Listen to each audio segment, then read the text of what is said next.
Il est 8h18, la matinale d'Europe 1. Mathieu Béliard. Votre invitée Sonia Mabrouk, c'est Elisabeth Borne, ministre de la Transition écologique et solidaire. Bonjour Elisabeth Borne. Bonjour. Qui a aussi dans son ministère les transports. Est-ce qu'on pourrait faire un point précis sur la situation du trafic ce lundi matin à la SNCF ?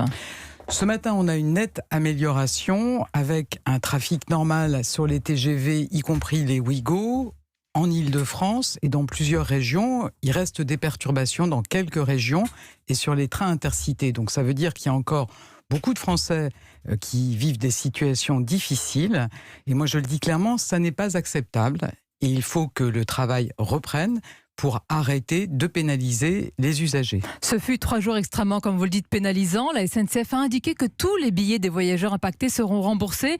Est-ce que ça comprend aussi tous les frais supplémentaires avec les nouveaux billets, les billets d'avion, les nuits d'hôtel ? Vous pouvez nous Oui, l'indiquer ? je vous confirme, c'est bien ce qu'a annoncé Guillaume Pépi. Donc il y aura effectivement un remboursement des billets, y compris ceux qui ne sont pas habituellement remboursables. Et puis donc une indemnisation des voyageurs qui ont dû trouver d'autres moyens pour se déplacer. À quelle échéance ce remboursement va se faire ? Alors écoutez, là je pense que la SNCF le dirait mieux que moi, mais je pense que les dossiers seront ouverts à partir de la fin de la semaine. Malgré cela, le mal est fait. Elisabeth Borne, vous demandez à la SNCF d'appliquer des sanctions disciplinaires ? Écoutez, en tout cas, moi je trouve que ce mouvement est très choquant.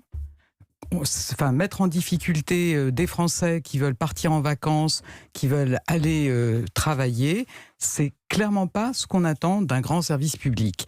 Et quand on dit qu'on veut défendre le service public, il faut d'abord penser aux usagers.